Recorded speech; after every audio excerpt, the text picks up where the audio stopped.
السلام علیکم فاطمه مروت ویلاګ ته په خیر راغلو او نن دا ماښام ټایم ده او ډیره مزداره ریسپي مې نن راوړې ده. زه نن پخوم دا مومبۍ بریاني. ګرمي خو ډیره سخته ده، بنده خو زړه نه کېږي چې څه داسې کونډه کې پخې کو، خو انسان یې چې پخې وایي به چې بس مزداره غوندې پخه کو چې د کور وال خوښ شي او چې هغه خوښ شي بیا خو موږ ورسره خوښ شو که نه یې. او سره به دا کټینګ کوم او سره به پختن کوم او چې دا پیاز خو کټ کړي خو اوبه دې زړه وي دغسې کار کوي. خلک بیا وایي چې ولې زاړې کوه، ته دې ویله چې پیاز مې کټ کړه بیا به وایي چې داسې پیازو باندې ته زاړې. او اوس مې دا پیاز لږ فرای کړل، ورسره مې واچاوه چکن. هغه چې سور کړو چې هغه لږ سور سي، دې نه چې د خپله بوی موی ووځي، کچا توب یې ووځي، بیا مې وراچول ټماټر، ورسره به وراچوو دا بریاني مساله. لږ مې ډېره زیاته مې نه وراچوله ځکه چې موږ غواړه لږ ډېر ترخه نسو خوړلی.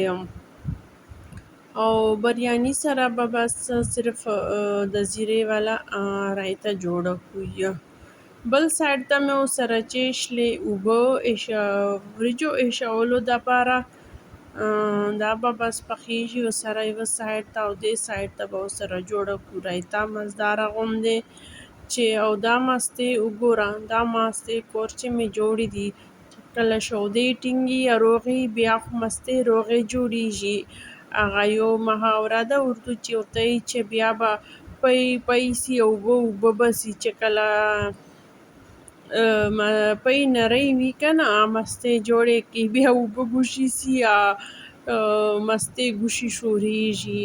خو دې مطلب دا ده چې پی مزدار وي. تور مرچ مې لږ وراچول، لږ مې پیاز وړوکی ورکټ کړ او زیره او مالګه مې وراچوله. ډېر شی مرچ به نه وراچو، شنه مرچ اکیر سره پراته دي خو نه به یې وراچو ځکه چې د بریاني په خپله ترخه وي.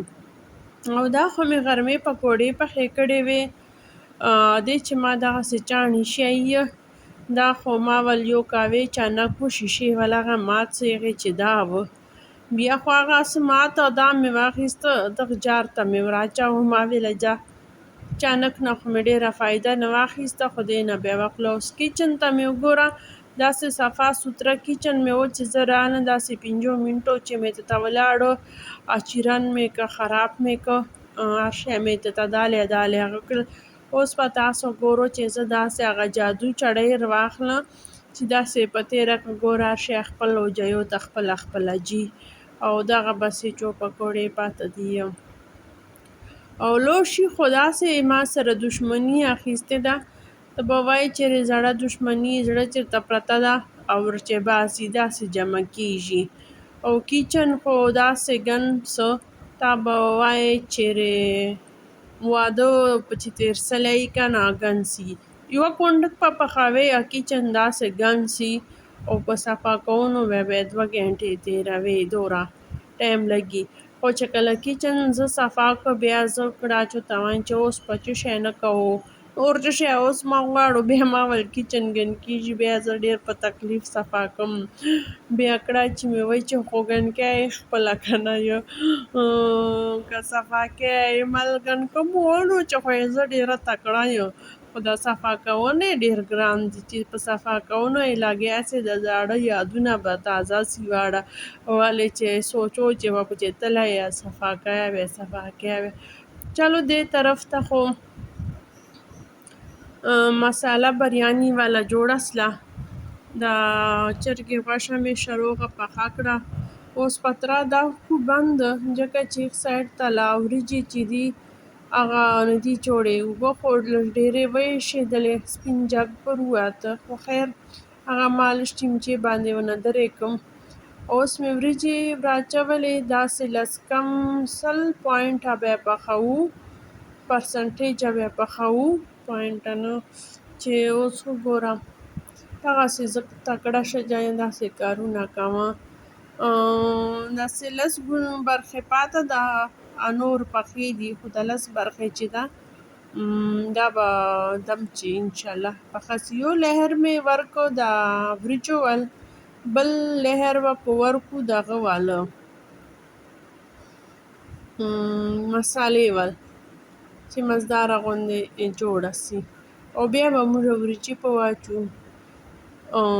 زه د خلک خو بیا چې لهرونه ورکوي بس زه وایم دغه یوشه ده، کله کله خو بیا زه بس داسې بونۍ باندې پاس وریجې ور واچم، خو تاسو پاره بیا لیشکې شوشه جوړم، بیا لیشکې طریقه وکړه. زه وایم چلو جا تاسو به وایو چې داسې ګډ وډ کار کوي کني زه خو چې جان ته اسانم بیا دغسې اسانه که رنګ مې لږ په واچاوه لږ بیا کړه چې ډېر په خوښي چې رنګ په واچوي. او ماشاءالله اوس به وګورو چې بریاني چې رنګې پخه ده.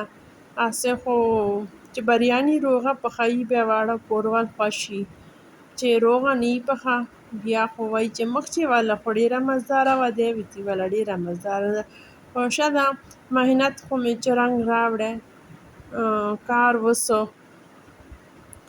روغ وی پخېس لیک ګرمي خو ماشاءالله داسې خوږه ګرمي ده. زه وایم چې دغه ګرمي کله سخته وي که نه بیا یې خوند ونه اخلو، ځکه چې یخو چمو بیا ګرمي ته زړه کېږي. اوس به لږ چمن ته وځو واک ماک په وکو پسې. اوس دا خو صبوري ټایم ده لکه اصل چې ناشته مو وکړه اوس واک ته ووتله. دلته د ټانډوسان پیدا سلی دي، موږ لکي چې خو به ټانډوسان لږ بدل ول اته پېښوريانو ول لکه چې بدل دي دغه شی روزي، خو په دې نه پوهېږو چې دا زارو زار خو به نه وي په چې هغه کلي چې به یې ویله مار پوچکۍ ده. اوس مار پوچکۍ دلته موږ اصل چې شفتالو بوټی و هغې نه ورځي. اوس په مخه شه الله حافظ.